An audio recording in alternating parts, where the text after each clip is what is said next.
చూస్తా చూస్తా కన్ను మూసుకుని కన్ను తెరిచేసరికి దాదాపుగా 2 సంవత్సరాలు కన్ను మూసుకుంటూ అయిపోయేట్టుగా అయిపోయింది. మొత్తానికి 5 బడ్జెట్లు ప్రవేశపెట్టే అవకాశం రాష్ట్ర ప్రభుత్వానికి ఉంటుంది. అందులో 2 అయిపోయినాయి. మూడోది ఇప్పుడు మార్చిలో, ఫిబ్రవరి చివరిలోనో మార్చిలోనో మూడో బడ్జెట్ ప్రవేశపెడతారు. దాని తర్వాత ఇంకా మిగిలి ఉండేది 2. ఇక్కడ నుంచి ఒక 3 సంవత్సరాలు. ఆ 3 సంవత్సరాల్లో 1.5 సంవత్సరం పోతే దాని తర్వాత నా పాదయాత్ర కూడా స్టార్ట్ అయిపోతుంది.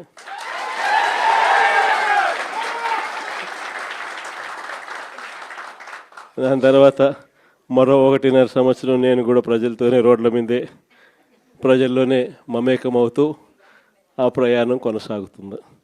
ఇది మరీ ముఖ్యంగా ఎందుకు చెప్పాల్సి వస్తూ ఉంది అంటే, ఈరోజు పరిపాలన చాలా అంటే చాలా అన్యాయంగా జరుగుతూ ఉంది. రెడ్ బుక్ రాజ్యాంగంతో ఎక్కడా కూడా ఎవరినైనా కూడా ఏమంటే అది నేను చేసేయచ్చు అని ఖండకావరంతో ఈరోజు పరిపాలన సాగిస్తూ ఉన్నారు. పాలనంతా కూడా అబద్ధాలు, మోసాలు. ఆ అబద్ధాలు ఆడుతున్నావయ్యా, మోసం ఎందుకు చేస్తున్నావయ్యా అని చెప్పి గట్టిగా నిలదీస్తే రివర్స్ ఉల్టా కేసులు పెడతా ఉన్నారు, పోలీసులను పంపిస్తూ ఉన్నారు. పోలీసు వ్యవస్థ ఎప్పుడు చూడని విధంగా దుర్వినియోగం అయిపోయిన పరిస్థితులు మొట్టమొదటిసారిగా చూస్తూ ఉన్నాం. ఇవన్నీ కూడా ఈరోజు మనకు కనిపిస్తూ ఉన్నాయి. మరోవైపున పాలన ఎలా సాగుతూ ఉందని ఒకసారి చూస్తే, పాలనలో ప్రతి ఇంట్లో కూడా ఈరోజు చర్చనీయాంశంగానే ఉంది. ప్రతి ఇంట్లో కూడా ఈరోజు చర్చ జరుగుతూ ఉంది. జగన్ ఉన్నప్పుడే బాగుండేది, కనీసం ఆయన ప్రతి నెల ఏదో బటన్ నొక్కుతూ ఉన్నాడు, ఖచ్చితంగా మాట చెప్పినాడు, మాట ప్రకారం నిలబడ్డాడు. ఈరోజు జగన్ పోయాడు, చంద్రబాబు నాయుడు ఏమో బిర్యానీ పెడతానని మోసం చేశాడు, ఉన్న పలావు పోయింది, ఇప్పుడు బిర్యానీ కూడా పోయింది అని చెప్పి ఈరోజు ప్రతి ఇంట్లో కూడా చర్చనీయాంశం జరుగుతూ ఉంది. ఈరోజు నిజంగానే ప్రతి ఇంట్లో కూడా పోలికను చూస్తూ ఉన్నారు. ఆ రోజు ఇదే రాష్ట్రం, ఇదే బడ్జెట్, ఇదే పరిస్థితుల్లో అప్పుడు ఇంకా దారుణమైన పరిస్థితులు, కోవిడ్ వచ్చి 2 సంవత్సరాలు అతి దారుణమైన పరిస్థితులు ఉన్నప్పటికీ కూడా ఎప్పుడూ కూడా ప్రభుత్వ కష్టాలను ఎప్పుడూ ప్రజలకు చూపించి ఎప్పుడూ కూడా పథకాలను ఎగరగొట్టాలి అని చెప్పి ఏ రోజు మన ప్రభుత్వం ఎప్పుడు ఆలోచన చేయలే.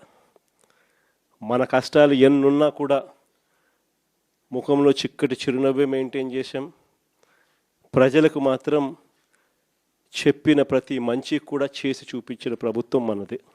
కానీ ఎప్పుడైతే మనం ఓడిపోయినామో, ఎప్పుడైతే చంద్రబాబు నాయుడు గారి పాలన ప్రజలు మళ్ళీ తిరిగి చూశారో అప్పుడు తేడా కనిపిస్తూ ఉంది. జగన్ వల్ల మంచి జరిగింది, జగన్ ఎలా చేయగలిగినాడు, చంద్రబాబు నాయుడు ఎందుకు చేయలేకపోతా ఉన్నాడు, చంద్రబాబు నాయుడు అంత అబద్ధాలోడు, మోసం చేసేవాడు ప్రపంచ చరిత్రలో ఎవడు ఉండడు అని కూడా చెప్తా ఉన్నారు. ఒకవైపున ఉన్న పథకాలన్నీ రద్దయిపోయాయి, మరోవైపున ఈయన చెప్పిన సూపర్ 6లు, సూపర్ 7లు అన్నీ మోసాల కింద తేలిపోయాయి.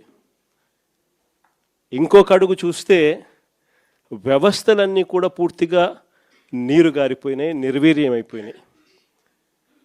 ఆశ్చర్యం కలిగించే విధంగా స్కూళ్ళు అయితే కలకలలాడుతూ ఉన్నాయి. మన ప్రభుత్వంలో మొట్టమొదటిసారిగా స్కూల్ రూపురేఖలు మారాయి. దశాబ్దాలుగా ఎవడు కూడా పట్టించుకునే పరిస్థితి నుంచి స్కూళ్ళ రూపురేఖలు మారి ప్రైవేట్ వాళ్ళు కూడా గవర్నమెంట్ స్కూళ్ళతో పోటీ పడే పరిస్థితి ఎప్పుడు వచ్చింది అని అంటే అది కేవలం మన 5 సంవత్సరాల పరిపాలనలో మాత్రమే జరిగింది. గవర్నమెంట్ స్కూళ్ళల్లో పిల్లల్ని చేర్పించాలంటే ఎమ్మెల్యే చేత రికమెండేషన్ తీసుకొని పోయి, లెటర్లు తీసుకొని పోయి చేర్పించే పరిస్థితి నుంచి ఈరోజు గవర్నమెంట్ స్కూళ్ళల్లో ఏకంగా దాదాపుగా 9 లక్షల మంది పిల్లలు గవర్నమెంట్ స్కూళ్ళు మానేసిన పరిస్థితి ఈరోజు రాష్ట్రంలో కనిపిస్తూ ఉంది.